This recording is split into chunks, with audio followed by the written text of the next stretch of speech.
sebelumnya gue mau ngebahas apa ya? Gue mau ngebahas tentang yang lagi viral aja sekarang ini, tentang virus corona lebih tepatnya. Jadi gini guys, dampak virus corona ini mungkin bukan dampak virusnya ya, lebih tepatnya dampak tekanannya gitu. Dampak tekanannya itu menurut gua wow banget, super. Karena apa? Karena sekolah sampai diliburin, tempat-tempat wisata sampai ditutup,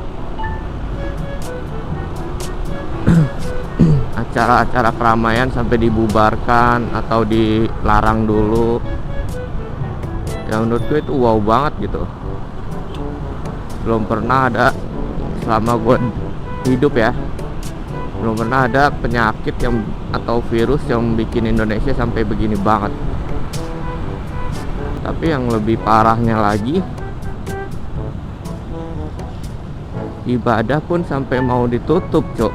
Sholat Jumat sementara waktu di stop. Buat mas, menurut gua apa-apaan gitu coba. Boleh takut itu ya natural lah, pasti ada di setiap manusia. Takut akan kematian pasti ada.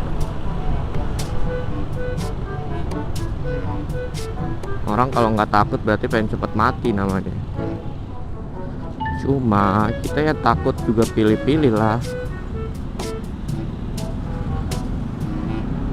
Masa takut akan penyakit tapi kita malah mau menghentikan kewajiban kita terhadap sang pemilik penyakit tersebut gitu. Maksud gua, jadi ya udahlah, seharusnya lagi ada penyakit gini malah adakan sholat berjamaah, sholat menolak bala gitu, atau apa. Semua itu pasti ada di Islam. Islam itu pemilik segala solusi. Di saat lu daerah lu kekeringan, nggak diturunin hujan beberapa lama, lu bisa melakukan sholat meminta hujan. Itu solusinya. Pasti untuk virus atau penyakit ini pasti banyak juga solusinya. Bahkan sudah disebutkan barang siapa yang tetap bersabar di dalam negeri yang sedang terkena musibah atau penyakit, niscaya Allah melindunginya. Yang penting berserah diri, udah intinya. Tetap mengabdi, tetap beribadah selayaknya dan sewajarnya. Nggak harus malah dihentikan gitu. Kalau gitu ya lu nambah masalah lagi namanya. Tersolat Jumat aja dihentikan yang setiap minggu, apalagi sholat fardu yang setiap hari, pasti bakalan dihentikan juga itu. Kacau udah pokoknya.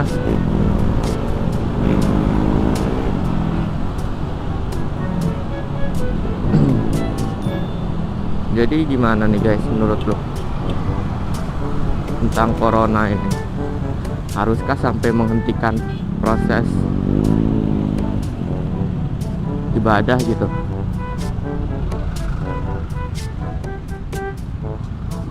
Haruskah sampai segitunya? Mungkin gue berada di contoh yang tidak setuju, karena menurut gue itu kelewat batas, sudah kelewat wajar gitu. Kalau sekolah ya gue mungkin bisa paham lah, namanya anak-anak pasti nggak bisa terkontrol gitu, dia makan apa dan cuci tangan nggak sebelum makan, jajanan di kantin gimana. Nah begitu mungkin yang menjadi pemikiran buat sekolah diliburkan sementara waktu. Ya itu sih gue paham. Sama tempat-tempat wisata itu kan ya, karena di sana itu semua orang dari mana-mana berkumpul, bertemu. Kita nggak tahu backgroundnya orang ini sakit apa, jadi wajar kalau dihentikan gitu. Sebenarnya nggak wajar itu ya sholat Jumat, nggak wajar itu ya sholat Jumat, masa harus dihentikan? Apa-apaan coba begitu.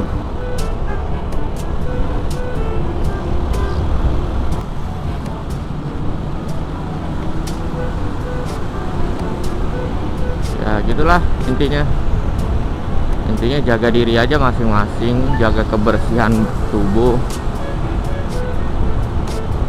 cuci tangan kalau habis megang apa-apa yang berbau umum gitu.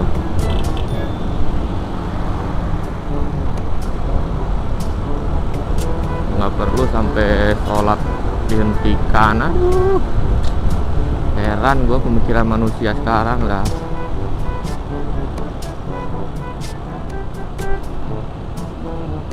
Kemarin nantangin waktu virus corona belum masuk, belum terdeteksi di Indonesia katanya. Orang Indonesia mah udah kebal sama virus, udah nyoba cewek-cewek, ingus sampai hijau aja malah minum es. Sekarang giliran kena begitu, sholat mau di stop, gimana dah.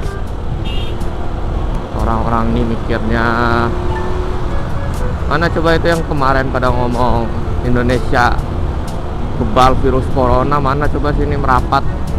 Tuh kasih rokok dah, satu biji.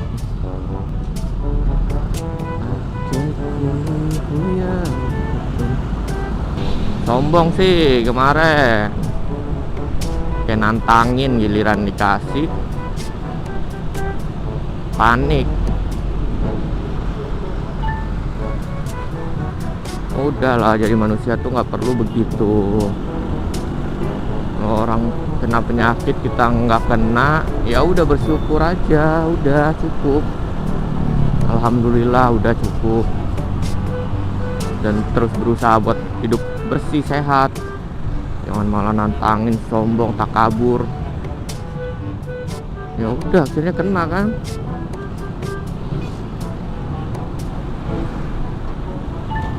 Pula ini tuh cobaan, ini tuh ujian. Gue nggak bilang ini azab ya, walaupun mungkin ya begitulah. Lu tahu sendiri tingkah laku manusia sekarang. Sholat dijadiin mainan, Al-Quran dijadiin olok-olokan, agama diperdebatkan. Ya udah, mau gimana, nikmati saja. Pokoknya nggak ada sesuatu yang terjadi di bumi ini, suatu perkara yang bukan karena ulah kita sendiri. Oke, itu aja intinya. Nggak ada Allah ngasih musibah itu karena kemauannya sendiri, enggak, tapi ya karena tingkah kita. Belajarlah dari masa lalu, masa dimana azab-azab menimpa kaum-kaumnya, umat-umatnya para nabi terdahulu. Semua azab itu diturunin ya karena ada sebab akibat.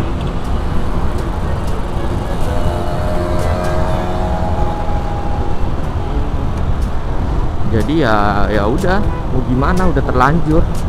Semoga aja nggak ada yang lebih parah. Doa kita sekarang mah.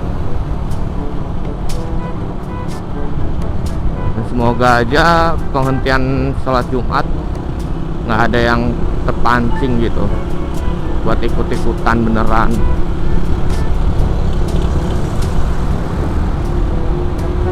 Nggak dihentikan aja, kadang banyak yang pada kagak sholat Jumat, apalagi sampai di stop dari pemerintah. Udah kelar hidup lo.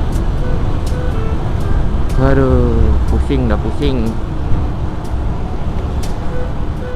Lihat nih, jalanan udah mulai sepi, ramai lancar. Baru sedikit dicolek istilahnya. Ditegurnya itu dicolek, baru sedikit dicolek. Seperempat atau setengah bumi udah sepi.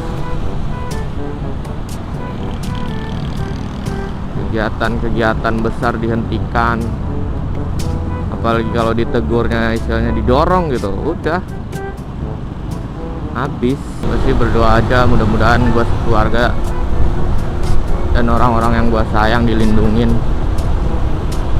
dari virus ini, dari penyakit ini. Amin, Allahumma amin. Dan lu juga semua pada semoga terhindar dan terjauh lah dari penyakit-penyakit beginian. Kalaupun ada yang udah kena, positif aja bro. Nyawa itu udah ada yang ngatur. Jangankan penyakit gini yang jangka, istilahnya jangka kematiannya itu butuh waktu gitu. Sekarang lu loncat dari gedung aja, lu loncat dari tempat tinggi atau jembatan, kalau emang lu belum ditakdirkan mati ya lu nggak mati. Sekalipun lu harus dipotong setengah badan, tetep lu nggak bakal mati kalau emang belum takdir lu saat itu. Jadi ya positif aja gitu, positif sama medis dunia juga positif sama medis agama gitu. Karena Al-Quran itu selalu tahu, Al-Quran itu nama lain dari Al-Quran salah satunya adalah Asy-Syifa, yang artinya penyembuh.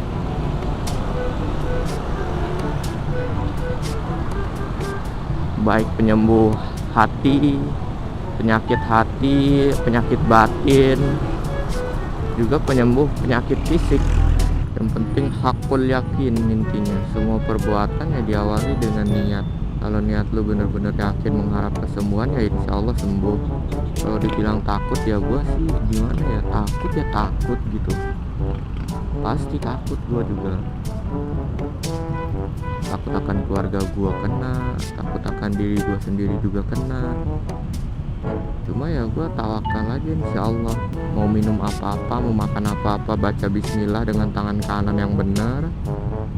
Cuci tangan dulu sebelum makan ya insya Allah aman. Bahkan gue pernah lihat dari beberapa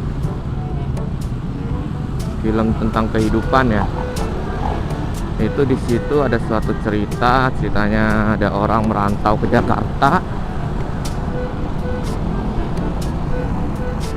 Dia di sholat di masjid. Sebelumnya dia kenal sama beberapa pemuda juga ya Jakarta, mereka sok baik begitu. Nah, karena dia taat agama, diajak sholat itu dua orang pemuda lainnya itu.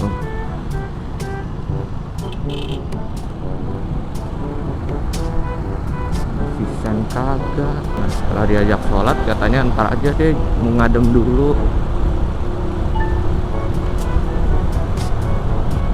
Ya udah, akhirnya dia sholat, pas keluar dia nelpon ibunya itu, pemuda itu, ngabarin kalau dia udah selamat di rantau, sehat, dengan apa yang bagus, lumayan bagus, maksudnya bagus lah istilahnya, saya bilang aja.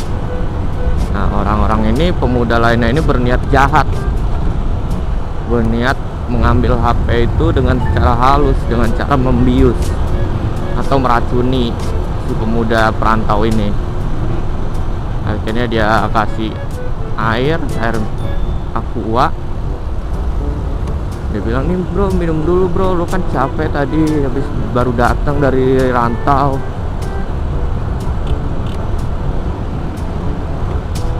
Ya udah, tapi karena dia paham sunnah, sebelum minum, sebelum makan dia baca bismillah, minum dengan 3 kali tegukan, memegang dengan tangan kanan, ya udah akhirnya racun itu nggak ngefek sama dia.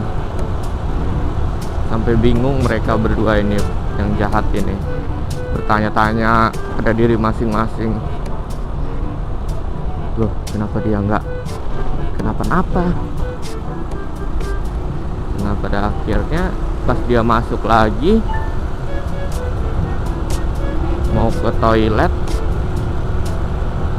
mereka heran dong dan nanya sama temannya, kenapa ini kok nggak ada apa-apa. Nggak tahu. Ya udah coba yuk. Akhirnya mereka coba dan akhirnya mereka sendiri berdua yang kena efek racun itu. Nah itu maksud gua tuh pelajaran dari film itu yang dapat gue petik ya, selama lu yakin sama Allah, sama apapun yang ada di bumi ini ya punya Allah, dan lu yakin dengan baca bismillah dan melakukan sunnah akan suatu hal tersebut, memasukkan sunnah, ya insya Allah gitu lu terhindar dari begituan. Yang penting ya itu tetap berusaha bersih, jangan mentang-mentang gitu lu minum air kali-kali begini, ya nggak baik juga gitu istilahnya. Karena sekalipun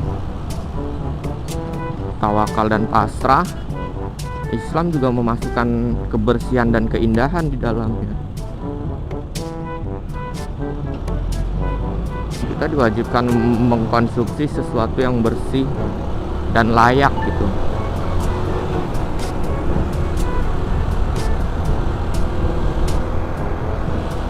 Gitu. Jadi ya udah. Intinya jangan pernah putus asa. Bahwa sudahlah, semua pasti bakal kena. Gue nggak mau sholat deh, nggak mau ke masjid dulu, gue mau di rumah aja, mau ngapa-ngapain aja di rumah. Jangan begitu. Udah lu keluar aja, cuma jaga kebersihan dan tetap waspada juga. Oke. Berpikir juga nih ya, kemarin waktu corona masuk Indonesia itu gue mikir, sorry banget nih, gue mikir agak senang juga gitu. Corona masuk Indonesia di saat waktu menjelang puasa. Lu tau lah bulan puasa itu gimana. Lu nggak bisa sembarangan makan setiap hari full, lu makan seharian bisa bebas, nggak bisa. Lu ada waktu-waktu pas buat makan, dan itu membutuhkan persiapan yang matang. Nah itu, jadi gue berpikirnya gini, mungkin corona bakalan terhenti penyebarannya di saat bulan puasa ini, di saat orang nggak sembarangan makan di siang hari atau pagi hari di tempat mana saja, di saat orang nggak sembarangan minum di tempat mana saja gitu. Karena makan dan minum ditahan waktu itu, ya insya Allah ya corona bisa terhenti. Insya Allah kita berharap ya yang terbaik lah. Sama kali bro. Tuh motor bagus, ada polisi tidur sayang, gendong aja kalian. Dan tetap percaya pada Allah, percaya kalau setiap jiwa kita ini berada di lindungannya. Oke, wassalamualaikum warahmatullahi wabarakatuh guys.